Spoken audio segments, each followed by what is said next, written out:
Hi guys, இந்த வீடியோவில் வந்து தமிழ் தலைவாஸ் குஜராத் ஜெயின்ஸ் மேட்ச் பற்றி தான் பார்க்க போகிறோம். ஆஃப் போகிறதுக்கு நாக் அவுட் மேட்ச்ன்ற மாதிரி தான் தமிழ் தலைவாஸ் வந்து மேட்டுக்குள்ளே வந்தாங்க. குஜராத் ஜெயின்ஸ் வந்து லாஸ்ட் கேம் வந்து ஹரியானா ஸ்டீலர்ஸ் கூட 30-34 இந்த மார்ஜினில் தோற்றுட்டு வந்தாங்க. தமிழ் தலைவாஸும் 27-42 ஜெய்ப்பூர் பிங்க் பந்தர்ஸ் கூட மேட்ச் லாஸ் பண்ணிவிட்டு அகைன் வந்திருக்காங்க. குஜராத் ஜெயின்ஸ் தமிழ் தலைவாஸ் 9 மேட்சஸ் நடந்திருக்கு. அதில் 5 மேட்சஸ் வந்து குஜராத் வின் பண்ணியிருக்காங்க. 3 மேட்சஸ் வந்து தமிழ் தலைவாஸ் வின் பண்ணியிருக்காங்க. ஒரு மேட்ச் வந்து டையில் முடிஞ்சிருக்கு. இந்த மேட்ச்சில் ராகேஷ் வந்து 14 பாயிண்ட்டு, ரோஹித் குல்யா 9 பாயிண்ட்டு, ஜோம்பீர் 5 பாயிண்ட்டு, பசலாட் ராசலி வந்து 4 பாயிண்ட்டு. தமிழ் தலைவாஸ்க்கு வந்து நரேந்தர் வந்து 9 பாயிண்ட்டு, சாகில் வந்து 3 point, Abhishek 2 point, Vishal Sehgal 6 point, Ajinkya Pawar 2, Sagar 2 point. 30-42 இந்த மார்ஜினில் தமிழ் தலைவாஸ் தோற்றுருக்காங்க மேட்ச்சை. குஜராத்தில் ராகேஷ் நல்லா ப்ளே பண்ணியிருந்தார், 14 ரைட் பாயிண்ட். அண்டு டிஃபென்ஸில் வந்து குஜராத்தில் பசலாட் ராசலி, சோம்பி நல்லா பண்ணியிருந்தாங்க. தமிழ் தலைவாஸில் வந்து நரேந்தர் மட்டும்தான் 9 ரைட் பாயிண்ட். அண்டு விஷால் வந்து 6 பாயிண்ட்ஸ் எடுத்திருந்தாங்க ரயிலில்.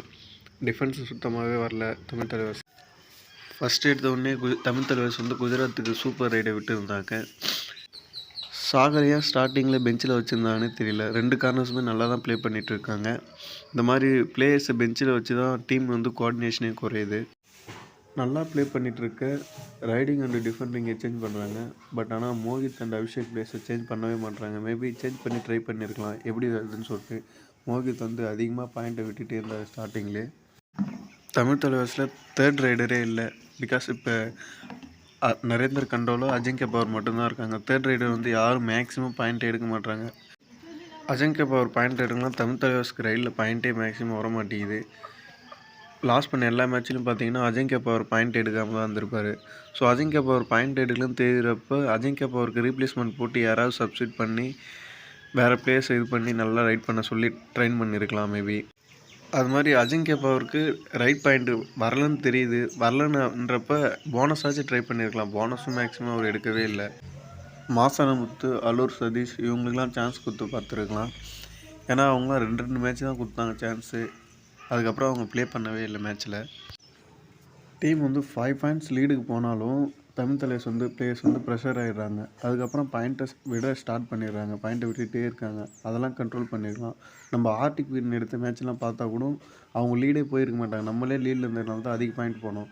ஆப்போசிட் டீம் ஏதாச்சும் ஒரு 5 பாயிண்ட் லீடுக்கு போயிட்டாலும் இவங்க ப்ரெஷர் ஆகிடுறாங்க பிளேயர்ஸு. லாஸ்ட்டு 9 மினிட்ல ஆப்போசிட் டீம் 9 பாயிண்ட்ஸ் அதிகமாக இருந்தாங்கன்னா அதை எப்படி குறைக்கணும் தான் நம்ம பார்க்கணும். பிளேயர்ஸ் என்ன பண்ணிடுறாங்க, ப்ரெஷர் ஆகி இன்னும் கொஞ்சம் பாயிண்ட் அதிகமாக விடுறாங்க தவிர அதை குறைக்க மாட்டுறாங்க.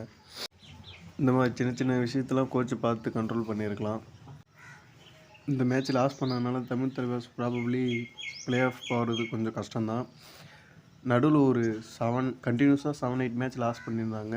அதில் ஏதாச்சும் ஒரு க்ளோஸாக போச்சு 2-3 மேட்ச்லாம். அந்த மேட்ச்சில் ஏதாச்சும் ஒரு 2 மேட்ச் வின் பண்ணியிருந்தாலும் தமிழ் தலைவாஸ் சான்ஸ் இருந்திருக்கும். இந்த மேட்ச் வின் பண்ணியிருந்தாங்கன்னா ஒரு 5 பாயிண்ட் கிடச்சிருக்கும். ப்ளே ஆஃப் போகிறதுக்கு சான்ஸ் இருந்திருக்கும். இதுக்கப்புறம் தமிழ் தலைவாஸ் ப்ரைடுக்காக தான் ப்ளே பண்ணுவாங்கன்னு நினைக்கிறேன். பார்க்கலாம் தமிழ் தலைவாஸ் ப்ளே ஆஃப் போகிறாங்களா என்னன்னு சொல்லிட்டு. Thank you so much.